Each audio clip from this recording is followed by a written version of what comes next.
What up to YouTube? My name is Stealthy Bush, and today we're going to be talking a little bit about Skate 4. I know so many people that are huge fans of the franchise, and it's really got a lot of us wondering, sort of, fuck you EA, like, why haven't you made us a fourth skate game? That's what I'm going to be talking about today.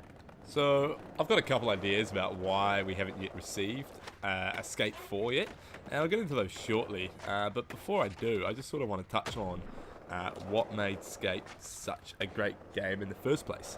So I just want to fast forward. I just want to rewind back to like the early 2000s, where I'm sure a lot of people who are listening to this, just like myself, grew up playing the Tony Hawk Pro Skater games on the PS1. Fuck, those games were so cool. They really helped bring a huge wave of popularity into both video games and skateboarding. Surely made Tony Hawk a shitload of money, and they were awesome games. Now we can all agree they took a bit of a nosedive, those games, in terms of quality and sales figures. They had the last couple of Pro Skater games, and then the Underground games, and got a few more after that, and they just started getting shit. I remember the last one I played, the Pro Skater 5 that came out like last year, that was god awful. It was horrible. But when Skate came out in 2007, I remember it was such a breath of fresh air. I was blown away by it. My mate, I didn't have it myself at the time, but my mate had an Xbox 360. I remember going around to his house to play it, and the first time I was just completely blown away at how advanced it was compared to the Pro Skater games, and how much they had revolutionized the game with the flicker controls and the physics and shit. That truly felt like a next generation video game. It was obviously considered successful enough for EA to make a sequel and a third game after that. I'll just bring up these sales figures here that I got off VGCharts.com. I don't really know how legitimate these figures are, but it's all I could really find, so fuck it, we're gonna have to go with it. Now, if you take a look at the first Skate game, you'll see it sold just over 1 million copies. The second one did a bit better at 1.93 million. The third one went on to do 4.68 million copies. So, I mean, from that we can all summarize that it was fairly successful, a few million copies sold around the world for a little franchise, a little skateboarding franchise. Sounds pretty good, alright? But as we all know, after Skate 3 came out, Black Box, the developers of the game, which are actually they're a subsidiary company of EA, they went bust. They disbanded. EA actually laid off a whole bunch of employees at Black Box, and now, no Skate 4 anytime soon was pretty much the message we got from all that. Now the employees for Black Box are scattered around doing who knows what. So that was all really sad. RIP to Black Box. They gave us that third Skate game, and then that was sort of it. Sayonara. So what did we do? We played the shit out of that third Skate game. We played it for years and years and years. But now we're all just undoubtedly getting a little bit sick of it. We want something new. We want something fresh.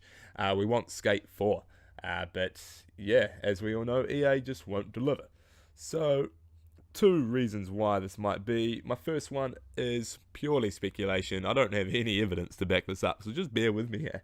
But what I think might have happened is there was a bit of disagreement about where the franchise was heading. Disagreement between EA and Black Box, that is.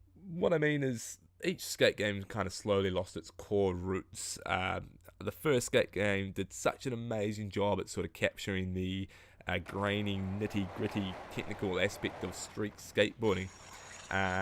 You did like a kickflip back tail and a little ledge. It was just so satisfying to do, and when you went to like the X Games for the first time and saw the Mega Ramp, you're like, whoa, like we're skating that thing. It was really talked up, and you appreciated how huge of an obstacle it was to be doing tricks on.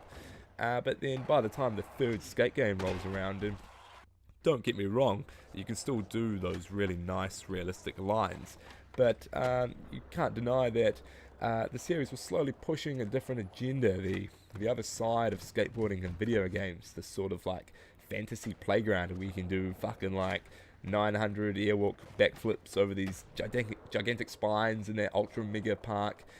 these ridiculous over-the-top challenges as if they were nothing. They sort of left that realism behind and became more and more like a Tony Hawk game. Now, don't get me wrong, that stuff was fun, and at the end of the day, the game needs to be fun to play. But I just wonder if EA was trying to push that super ridiculous too far. I think they might have thought that a game like that would capture a larger target market than a more niche realistic skateboarding game would, and they're most certainly right, but I think the series struck a nice balance between authentic realism and the super ridiculous, and you could kind of choose the style that you wanted to play. EA might have tried to push it a bit too far, and Black Box didn't want to butcher the sweet little love child that they had made with EA, and so they might have said no. Huge disagreement. EA wanted a profit game, Black Box wanted a game that was true to their heart, and that's why we never got one. Now, this article by Jen York on jenkinmag.com does a really good job at explaining my second point, and that is, even if the skate games were profitable, they're not making near as much money as any of the other big EA titles are.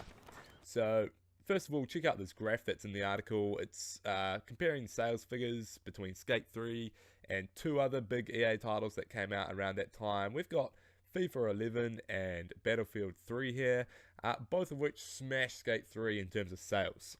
And that's simply the reason we're not getting a Skate 4 anytime soon, is because EA has got so many other huge titles that Skate can't compete with in terms of sales and profit, and that's all EA cares about, is sales and profit.